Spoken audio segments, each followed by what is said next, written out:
Welcome back, my monsters. We will be starting my favorite saga of the series today, and we'll be getting into my favorite character of the series as well. So before we get started, make sure to like the video if you do enjoy my content, and subscribe to see my content when it comes out. I hope you join me on my One Punch Man journey, so let's begin. We begin with Genos taking the machine god he fought back to Dr. Kuseno so he could study it and find more upgrades for himself. He asks Genos if he has found out anything new about the mad cyborg, but he hasn't, and he sees that Genos' hate has not waned at all, worrying him. He then tells him if he does find the mad cyborg to contact him right away and to not do anything rash. Genos agrees, saying that this is both of their fight. We then cut over to Sitch having a meeting with a large group of criminals, with 3 of the top A-rank heroes as bodyguards just in case. He gets interrupted by Sonic asking if Saitama is here, revealing that all of the criminals are here because the Hero Association wants to basically hire them so they can handle the growing monster threat as well as the coming god-level threat. The 3 heroes, of course, disapprove of this, but Sitch reveals that they don't have enough heroes to cover the disasters, since they have just shy of 550 heroes.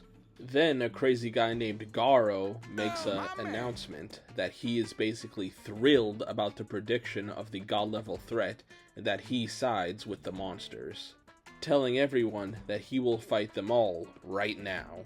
Sitch tells the other heroes to throw him out, but then we get a short flashback to his childhood, seeing the monsters always losing on TV. His father told him that they always lose because justice always prevails, with Garou basically saying that they work just as hard as the good guys, but because they are unpopular, they always lose.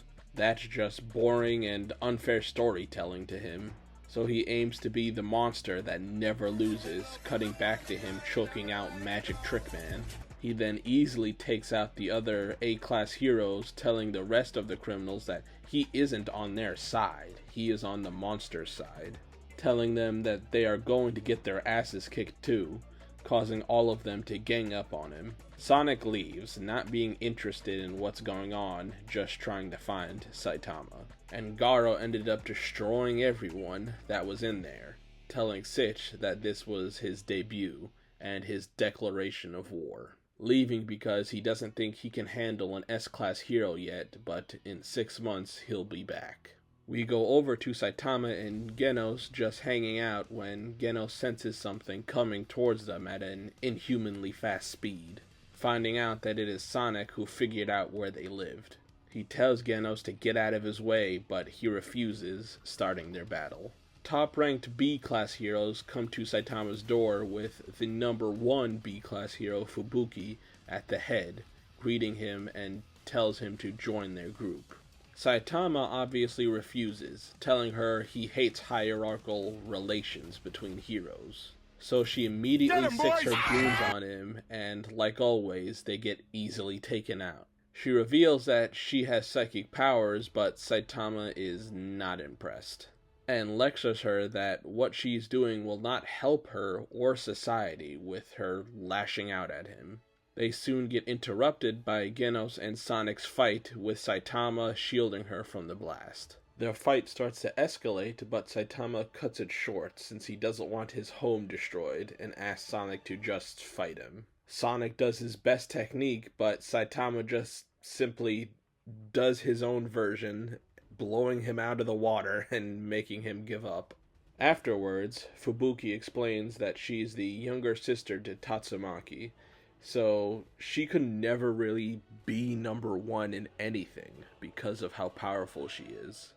So she just planned on gathering fellow B-class to someday beat her with numbers, telling Saitama that he won't be able to move up because Sweet Mass blocks the bridge to S-class, along with Atomic Samurai's 3 disciples. Then King comes in and she is bewildered at how easily they talk to each other, starting to actually have the feeling to want to follow Saitama. We then get Saitama and Genos' hero names being Caped Baldy and Demon Cyborg. with Sitch being fed up with how they are not taking Garou seriously, saying that Silverfang said he would take care of it. Plus, they have the other strong S-Class heroes to take care of him anyway.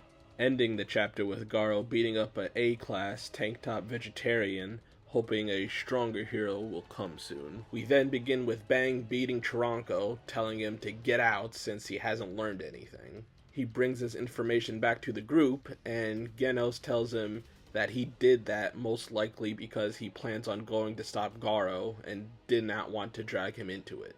We find Garou about to hunt Moomin Rider until he gets interrupted by the Tank Top group and sees that he has to fight the S-Class hero, Tank Top Master.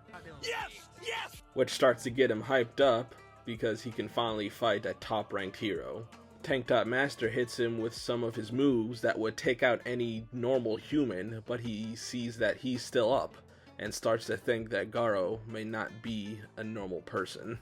We make a quick cut to Bang recruiting his older brother Bomb to help him take care of Garou, but we quickly cut back to him, with Tank Top Master about to finish him, but gets stopped by Moomin Rider, and he convinces him to let him go.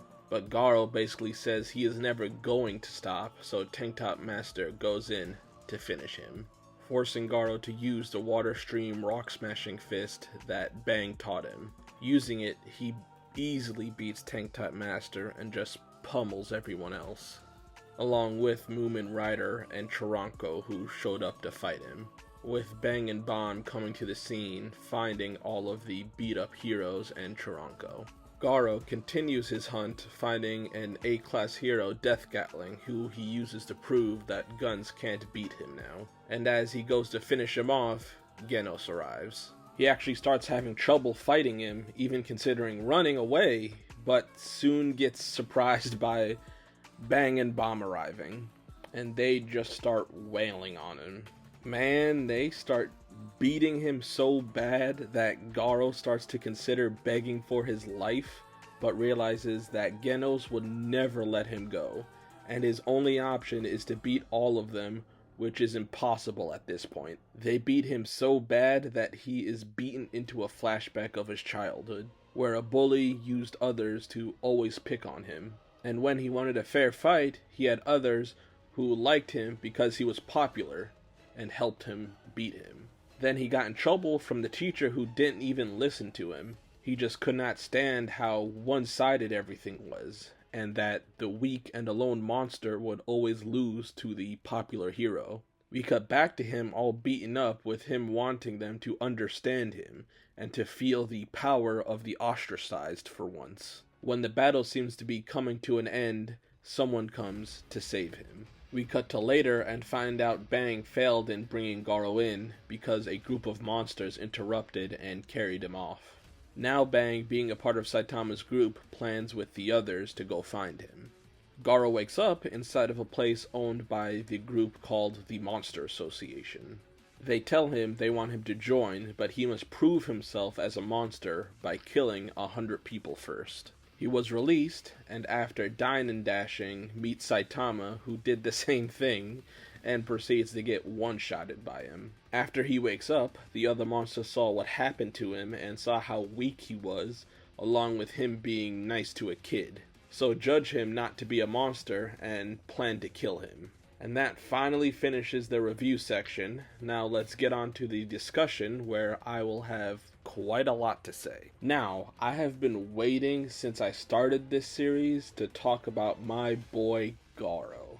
And even his introduction arc, I have a good amount to talk about with him. His introduction was him easily defeating high-ranking A-class heroes, which firmly puts him in the demon class of monster. And even then, he wasn't using his full arsenal until he fought an S-class.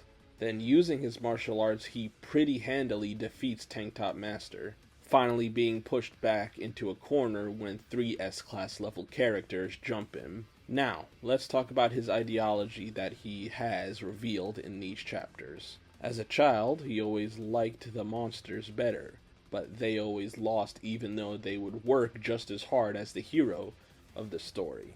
It didn't seem fair for them to never win. Then once he heard that the heroes never lose because everyone hates the monsters, he took that as the popular always win and the hated always lose. But the hated being or person still has their own goals and dreams they can never attain. So he now strives to make himself the ultimate monster that will never lose. Then this also goes into the other flashback he has involving his bully, who picked him out to be the monster in their game because Garou was a loner kid who liked being by himself.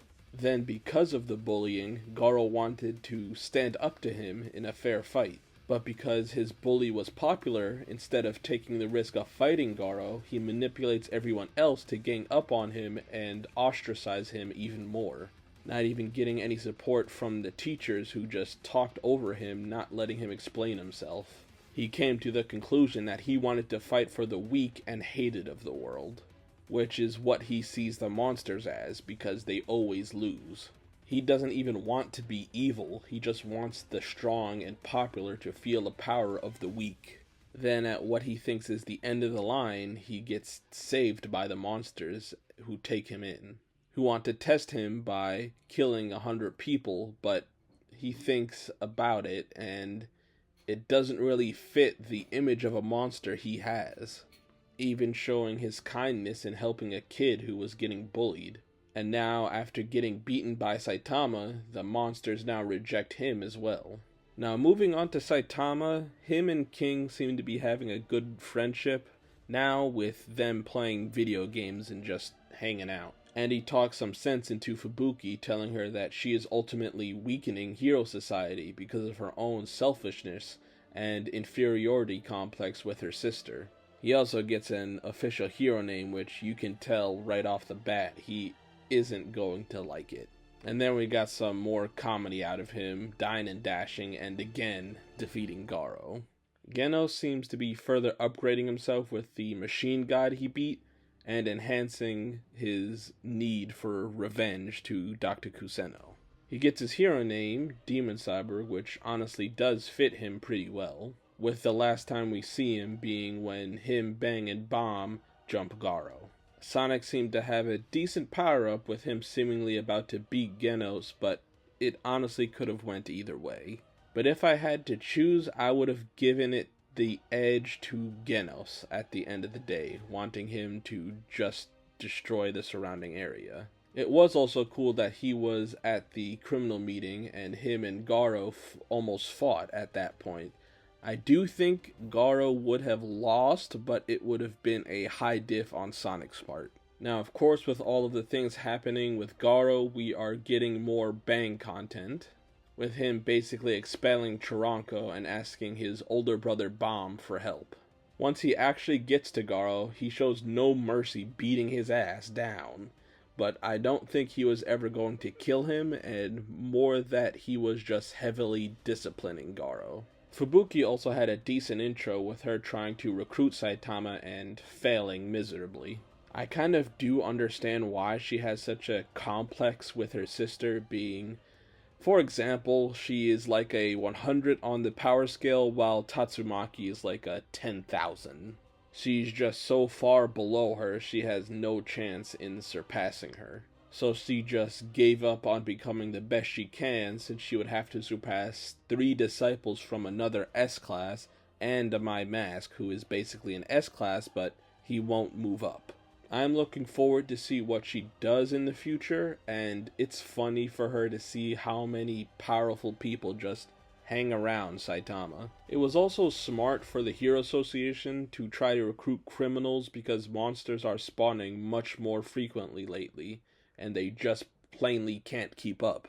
And I do like Sitch so far because he is taking the god-level threat prophecy seriously along with Garou, seeing that the rest of the higher-ups are just lounging around thinking that nothing can knock them off their perch. We got to see some new A-rank heroes, being Magic Trick Man, who we saw nothing from, Heavy Tank Loincloth, who just seems to be a raw strength type of hero with his nose hair mustache, Blue Fire, who uses a hidden flamethrower in his sleeve, and Death Gatling, who lured Garou into a trap but tried to fight him on his own anyway and got easily beaten. The Monster Association is definitely interesting, with them having 17 members that are all demon level monsters and above.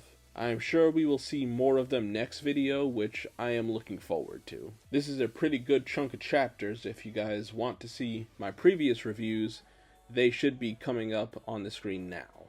Make sure to subscribe if you like my content, and like the video too. So with all that out of the way, I guess I will see you guys later. Bye guys.